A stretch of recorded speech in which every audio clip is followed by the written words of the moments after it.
G'day. Welcome to the AgriCoach podcast for families on the land who want to grow their family's wealth and prosperity across the generations. I'm your host, Ben Law, and I'm the financial bloke.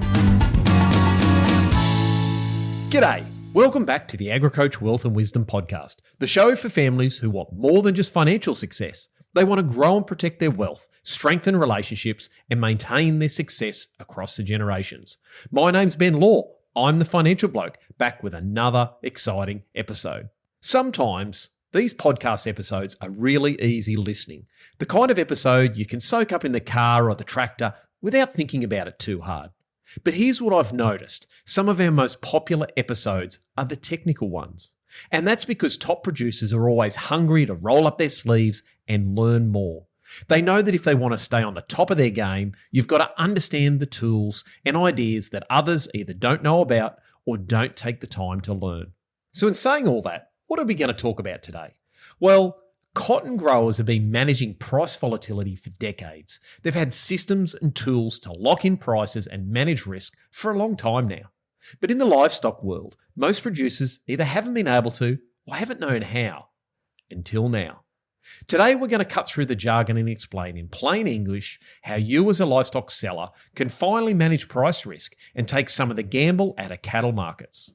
Now, before you switch off because you're not in the livestock industry, I want you to stick with us because the principles here apply to anyone wanting to bring more certainty into their business. To help me unpack all this, I'm joined by Ripley Atkinson. Ripley works with StoneX, a global brokerage and risk management firm, where his role is to develop the Australian cattle swap, an over-the-counter derivative product aimed at assisting all parts of the beef supply chain in managing market and price risk. So what the hell does that mean? Well, he spends his days walking alongside producers, showing them how futures, options, and tailor-made over-the-counter or OTC contracts can be used in practice. Now, before we dive in, we've always got to keep the pesky lawyers happy when we talk about anything financial. So here we go. Now, before we dive in, I need to be clear.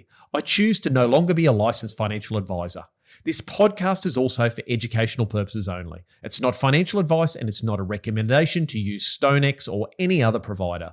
The tools we're talking about today, which are futures, options, and OTC contracts, are complex financial instruments. Before making any decisions, you should do your own research and get advice from a qualified professional who understands your unique personal situation. Now, I've got that over and done with. Ripley, welcome to the podcast. Ben, thanks for having me on. Looking forward to having a chat today. Now, before we get into cattle markets and these sort of financial structured products, I want to start with you, mate, because most people want to know who we're talking to and what their background is. So can you just give me a quick rundown on your background, how you got to StoneX, and then who StoneX is and what they do here in Australia? Yeah, so Ripley Atkinson, born and bred off a mixed farming operation in Tamworth, northern New South Wales, but have always had a really close affiliation and love specifically for the livestock side and the beef industry. So I've grown up around cattle, sitting in trucks, transporting, livestock between properties with dad. And it's always been probably something I knew I was going to be a part of. Came to boarding school in Sydney, like many of us do, and then was fortunate to go and work in the Northern Territory on a Hightsbury Cattle Company station for 12 months. So got to see a part of the beef industry, which I know a lot of young people do, and I think it's such a fantastic, step in to go and have a look at that live export space and see how that production system works, and spent time up there before fortunately getting a place at Marcus Oldham in Victoria, where I completed my bachelor's degree in agribusiness. And then through that and the connections Marcus sort of afforded you, I was lucky to get a work placement role for 4 weeks with Meat and Livestock Australia. That then flowed on to some summer internships, if you'd want to call it that, between my first and second year of the degree, and then subsequently spent 3.5 years with MLA in their markets team. So in between all of that, I've been working on properties in Queensland, New South Wales, Victoria, and always kept very close to the livestock space. MLA taught me a lot about the industry and the structure of the industry. But then coming to StoneX opened my eyes to a whole nother world. And in short, what StoneX is a global financial services business connecting clients to markets across 4 sort of key streams, I'd say. So you've got the commercial or institutional business, which includes commodities, sugar, coffee, cocoa, livestock, hogs and cattle specifically. And then you go into the retail space for the everyday individual that wants to trade some shares. And then we have a global payments business, which moves products or which moves money around the world. And the fourth pillar of that business is the physical commodities trading arm. So quite a diverse operation. It's a Fortune 50 company listed on the NASDAQ. It turned 100 in 2024, and a really unique, complex business, but fundamentally what it's about is helping its customers and its clients get access to products and tools. And what we'll get into a bit of today is risk management and how we can help customers in the ag space utilize these products to manage risk and support their business for the long term. Awesome. Great summary. You can tell you've done a podcast or two before, hey? I have done a couple. So what we're here to talk about today is managing price risk, especially in the livestock industry. But, you know, the cotton industry has been doing this for many, many, many years. I mean, from back in the days when I was at university. And so what I'd like to just touch on first, mate, to give people a bit of an understanding of what's been happening historically in the cotton industry and then bring it over to livestock. So do you just want to run us through how cotton's been managing price risk, or why the cotton industry has been managing price risk, and then how we then turn that into doing a similar thing in the livestock space? Yeah, the cotton game's an interesting one, and we always look towards it, I think, generally as an agricultural sector in Australia for the efficiencies it's made in the production side, but it's also very sophisticated and mature in the sense of managing volatility, locking in margins, dollars per megalitre, used, or dollars per hectare. They're very good at being progressive, forward thinking, and adopting early these tools that can help them. And I think the cotton sector is a great place to start. And how they do it is a lot of the irrigated operations anyway, specifically, know that when they've got water in front of them, either, bore water or water in dams and reservoirs, they know how far forwards they are going to be able to produce a crop, 2 to 3 years in advance. And by doing that, they then carry their risk between the cotton price at $600 a bale today in, the 26, 27 crop could be $500. So what they do, there's a couple of options. The two main ones are forward selling that physical commodity or forward selling that physical cotton that they're going to produce 1-2 years in advance, and simply selling on a price for, say, 20% of their production that they know they're going to produce a crop in 12 months, 18 months' time. And what that allows them to do is a couple of things. Importantly, it's peace of mind. So they know that by selling at a certain price, they're locking in a margin and generating a return they're happy with on their crop, but it also allows them to plan financially in a much clearer, concise, and more consistent manner because they know what they're going to get before they've even gotten to producing that crop. There's a forward selling option, but then there's also the option of using futures, OTC, or options markets, which are quite common around the world. And that is a more sophisticated way of doing the same thing, where they will use a futures contract through like the Chicago Mercantile Exchange, the CME, as an example, and they will sell a contract which is on the exchange forwards to lock that price in. They've got options and ways of doing that. There's things such as basis contracts. They might be deliverable, but it's a more tailored and specific solution rather than just forward selling the crop. So they've got the two options. You either forward sell on a price, much like a physical forward contract you might have for cattle or sheep, same thing, or you've got these more sophisticated tools, which are called derivatives, to do through an exchange or often over the counter as well, which are a lot more structured, I think is the way to word it, and tailored or customizable to the individual. Because simply the simple example is you've got 100 bales you think you're going to produce and you decide, okay, well, the price is, I don't know, $600 a bale now. I'll sell half of those at $600 a bale and then I'll take a risk on the other half that the price goes up. And it just basically gives you more certainty around your price rather than makes you less of a price taker than you'd normally be. Yeah, and that's exactly right. 100 bales is a great example. You might start with 20 bales today, but then you might get 6 months down the track and there's still 12 months before that crop's going to be put in the ground. But you see another opportunity to go and sell or lock in some more. So you might do another 30% and you accumulate positions. And it just gives you the ability to know, all right, I'm going to produce this crop, rain, hail or shine. It's going to turn up. It's much like livestock. Let's go and lock that in. Let's have a lot more peace of mind and financial security and stability. Let's help develop and support our relationship and rapport with our bank or our financier, and let's budget with a lot more clarity because we know what we're going to receive. And yes, if that market goes from 600 to 650, you do give up a bit, but you've also locked in a return, and a return you're comfortable with, that you can give your business long-term security over. It's locking in more certainty rather than the maximum possible price you could get. It is, and markets are volatile. The volatility in a business, or even volatility more broadly, is not a good thing. It's a great thing for opportunity, but when you're an individual business trying to plan for the future and you know you're going to produce this product, but a swing of 20 to 50% in the price, that can have a major effect on your business. So utilising these tools, you're trying to smooth out the income and the ups and downs and just give you that ability to generate a consistent return over the longer term. So this has been going on in the cotton industry for donkey's years, I think would be the way to put it, Ripley. Yeah. Why hasn't this been happening in the livestock industry? There's been, America's a great example of it working. They've had a futures market in the livestock space, cattle specifically, and hogs or pigs for nearly 60 years, and they've had a swaps market for 30 years. So early adopters of these types of tools, it's common. I was in the US last year in February. We were at the Oklahoma stockyards, which is basically like Aroma, but double the size, and just got the opportunity to chat to a few producers about it over a steak. And they were saying, look, we'd already sold our futures and locked the prices in for these cattle we're selling tomorrow on the Monday sale 3 months ago. So it's very common. It's normalised over there, and it's just something they've been doing for a long time. I think if we look at Australia and why it hasn't happened, there's been 2 previous iterations or attempts at this prior to StoneX developing what we have.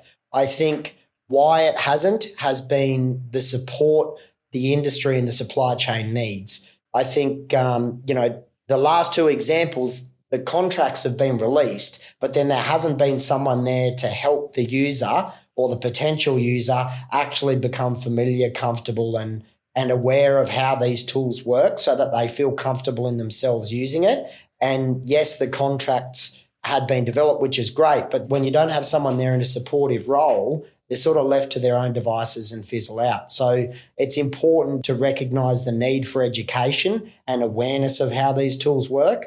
And the previous examples haven't had that in the probably need they should have. And I think the second example, or not the second example, but the second reason would be the market probably wasn't mature enough, Ben. Producers were comfortable, or I shouldn't say producers, the supply chain in general was comfortable just operating in that spot environment. And admittedly, the volatility in our cattle price wasn't that bad up until the last 5 to 10 years ago. So the need and necessity to hedge probably wasn't there. And as we know, we've seen in the last 6 years since 2019 how much it's moved. That has sort of hurried along that shift in mindset from the beef supply chain to recognise the need for tools like this. Yeah, that makes sense, Ripley. And look, that resonates a little bit with back when I was a financial advisor, mate.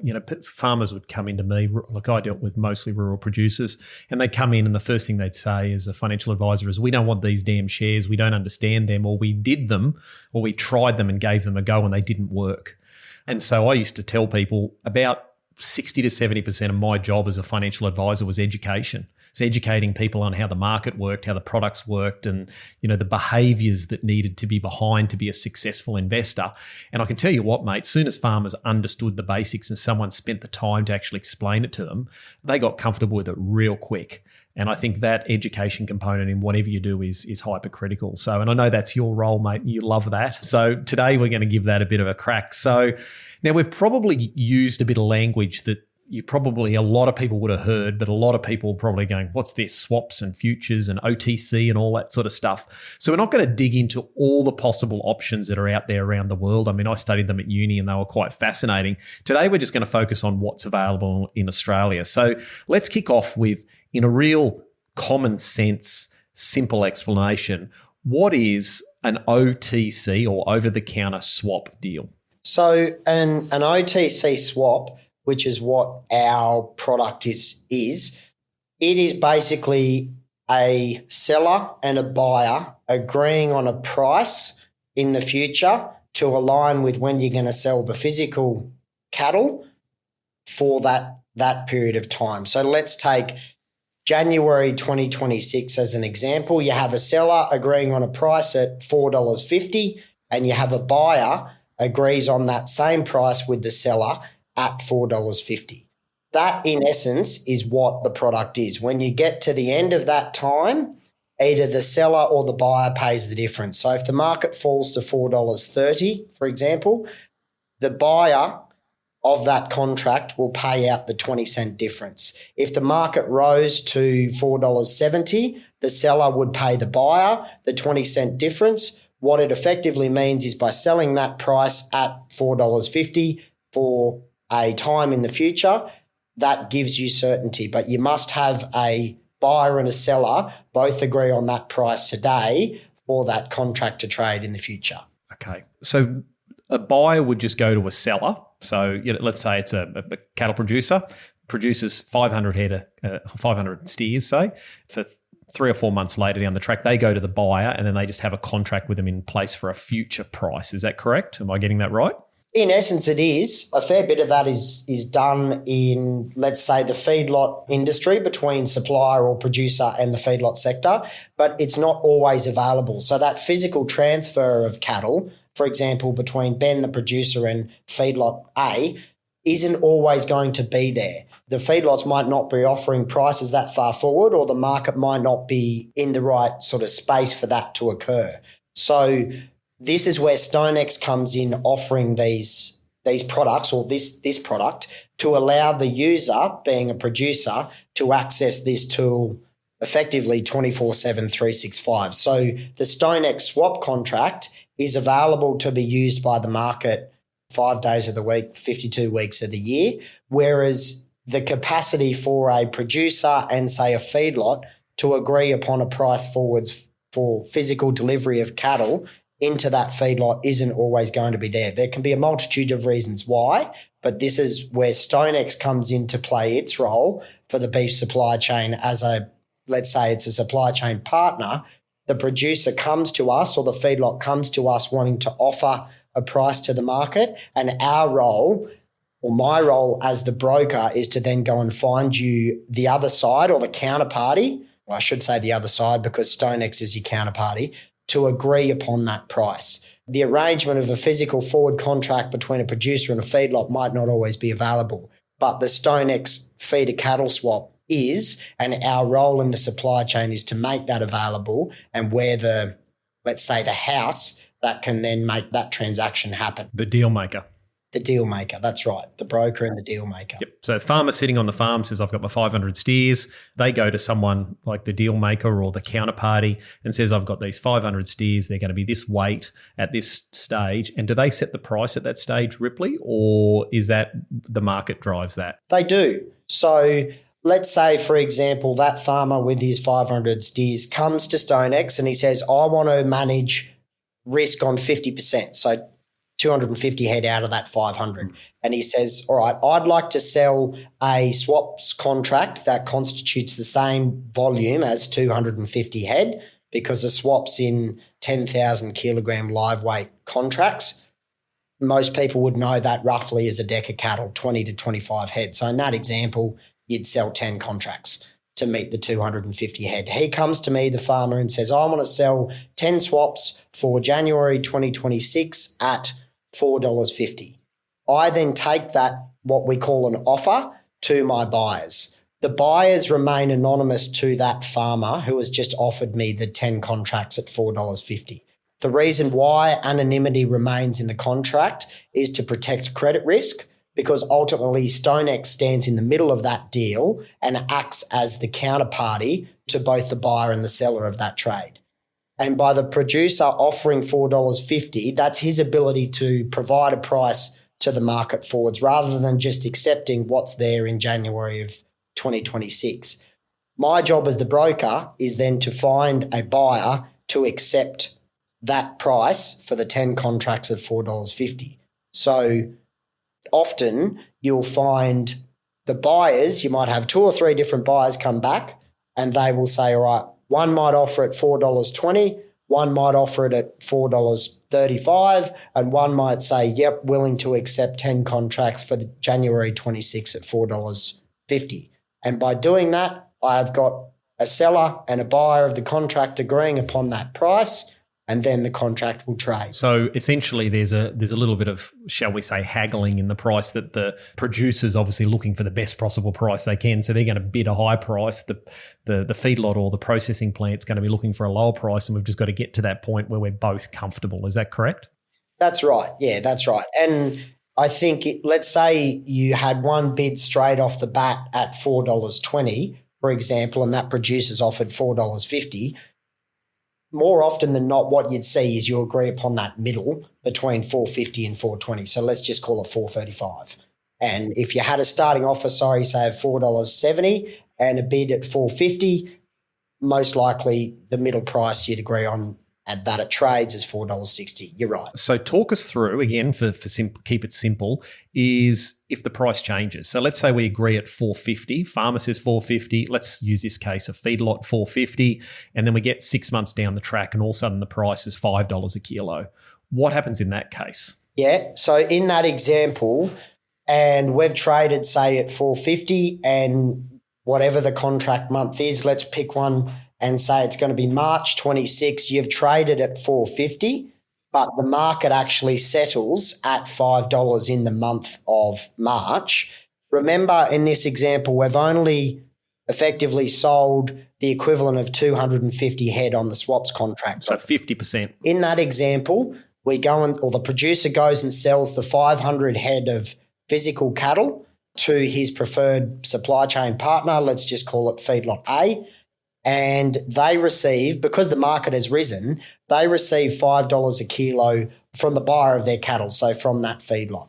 In that case, what would happen, because he's hedged 250 head, or that 50% that he didn't hedge receives the $5 because that's where the market's at, and then on that swaps position that he took back in September, he will receive $4.50. So from the physical price he receives, paid effectively through StoneX, he receives $4.50 for those 250 head. And by doing that, that difference of 50 cents, he will have, in a roundabout way, transferred to the buyer, because the buyer's protecting themselves against the market rising and the seller's protecting themselves against the market falling. So the ultimate wash-up is on the 250 head he didn't hedge, he receives $5 because that's where the market is. And on the 250 head he did hedge through a swaps position, he receives $4.50.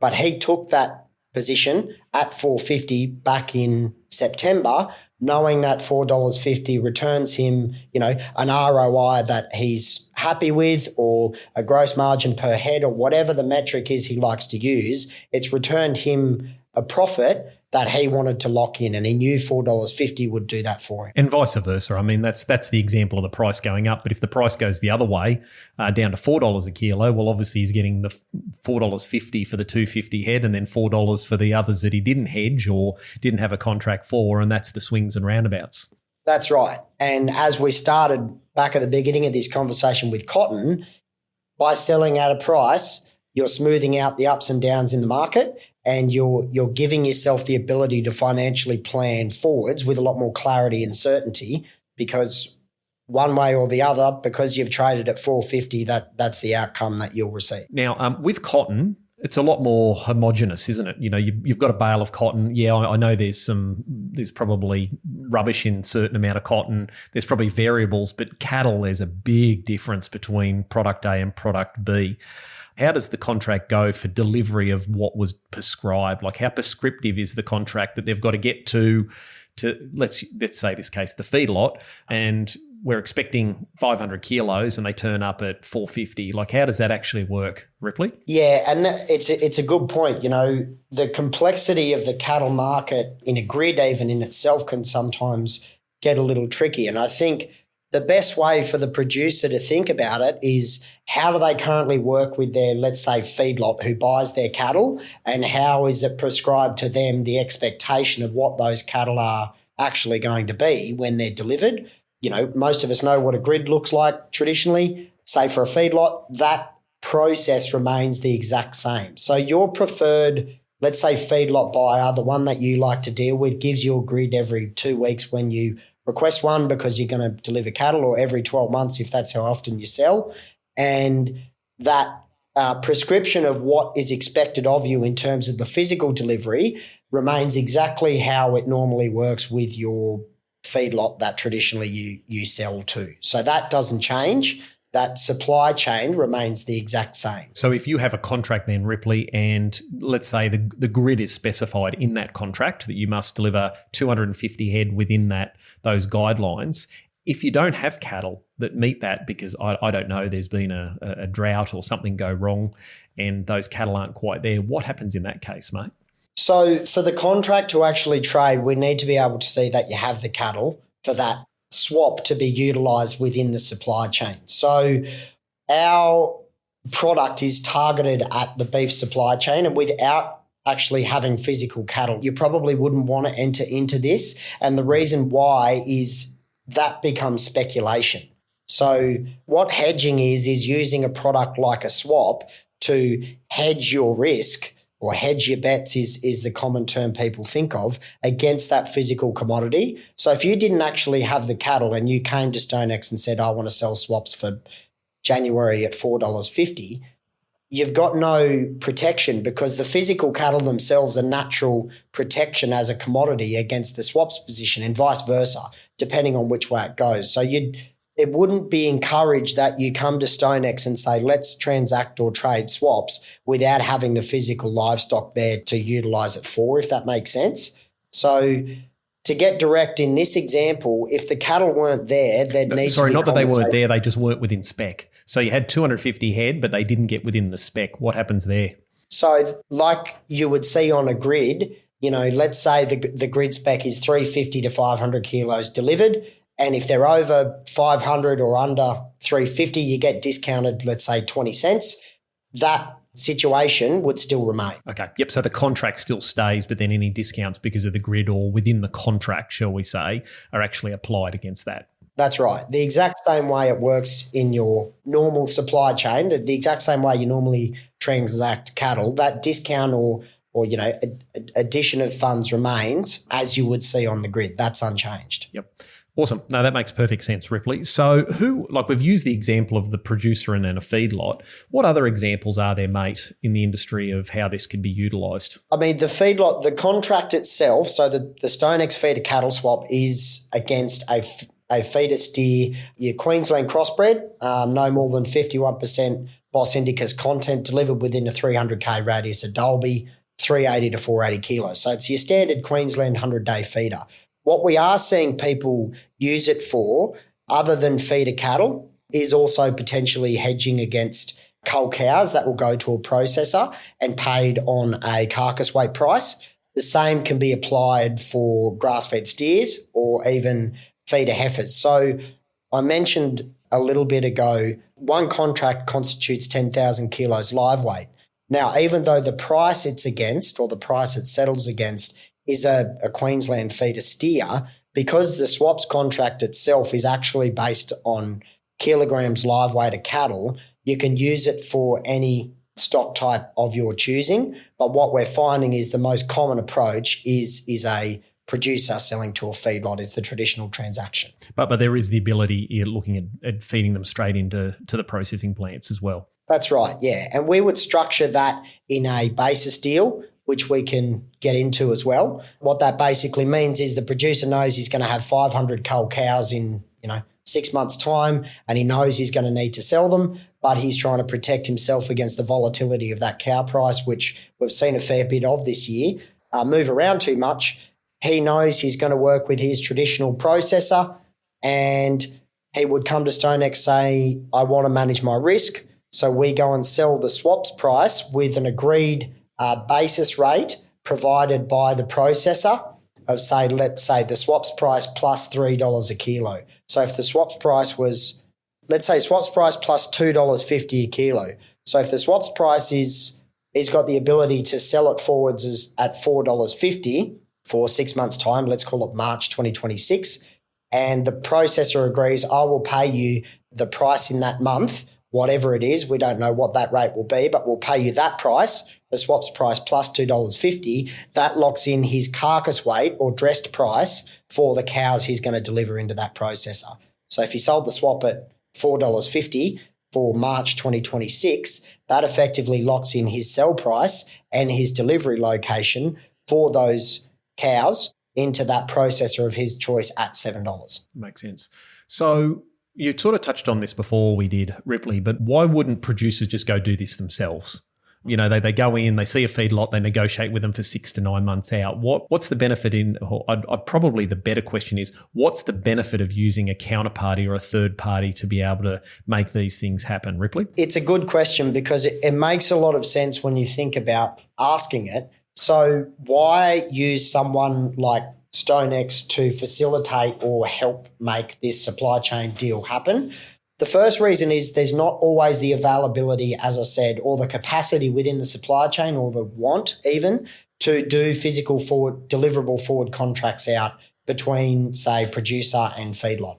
The second reason is leveraging StoneX as that intermediary and counterparty for, say, the producer is it allows you to actually independently manage your risk of the buyer of your cattle. So the buyer will provide you, say, the ability, or the swaps buyer might be someone completely different to who buys your physical cattle. And by leveraging and utilising the marketplace for the swap, it allows you to trade a price forwards and lock that rate in independent of what your physical feeder steer buyer will actually pay you or feedlot will pay you. The other thing about having a counterparty such as StoneX is we take on that risk. So having that third party in there acts as protection, and it gives you confidence and surety to go and execute these swaps and utilise this risk management tool with confidence because you have us there sitting in the middle of the deal. We're a global business, large-scale operation that allows you to have that security and peace of mind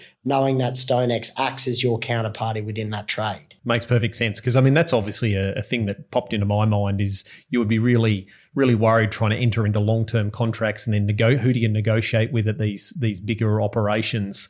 How do you know they're going to deliver on what they say they do, getting lawyers involved, doing up contracts, running through all the risks? Then you got to take, what if they decide not to pay? How do you chase them? Like there's so many complexities here, and I sense that's why most people just take the price that's on the go at the time. Yeah, look, and that's right. And it is, we all know transacting livestock is complex, and having a third party like StoneX as a, supply chain partner in there to help facilitate and make that happen and give both the producer and the seller and the buyer, whoever that buyer may be, confidence and some security to get that done and do it confidently and do it regularly, I think is really important, because what we see ourselves as is a supply chain partner. We don't want to get in the way of your relationship with your existing, say, buyer. If you're a producer, what we want to do is actually facilitate, support that and make that relationship and rapport better. We're there to act as that support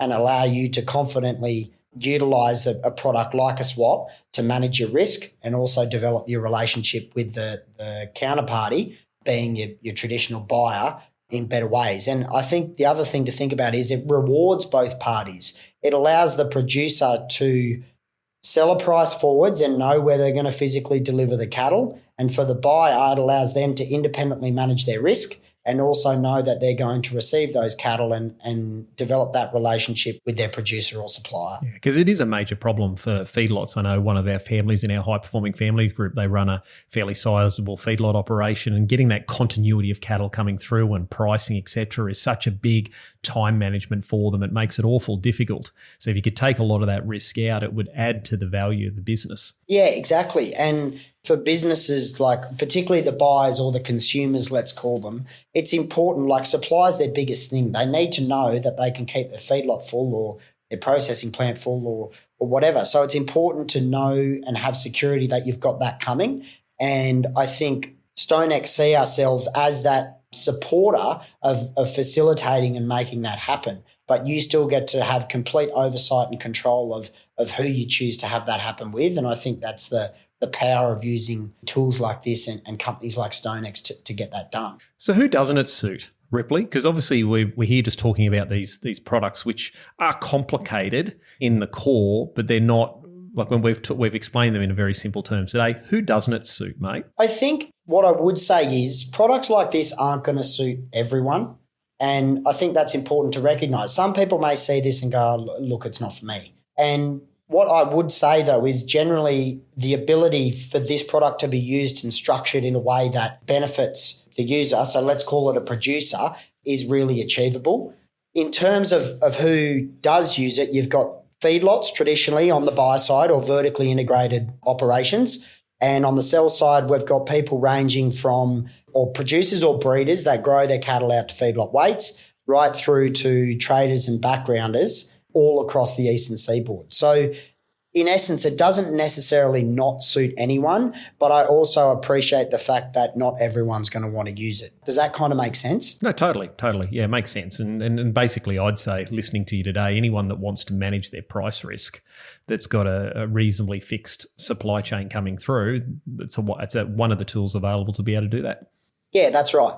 Yeah, and we're seeing a lot more, and this is probably more like a market information thing from my end, but we're seeing a lot more streamlined process. The way that the supply chain in the beef industry now is actually working is the producer does generally know exactly where they want to sell to. They're targeting being a weaner producer, or they're targeting being a backgrounder, or they're targeting being a grass-fed bullock producer or live export or whatever. Like, we're seeing a lot more integration in terms of the supply chain. And if you do have clarity over that, I think tools like this do have the capacity to help you manage that risk and do all the things that we've spoken about so far. Awesome. Excellent, Ripley. Well, look, mate, I know you're all about education. Where can people find you or find more about StoneX and possibly some educational information? Because we've sort of scratched the surface today and given some basic information.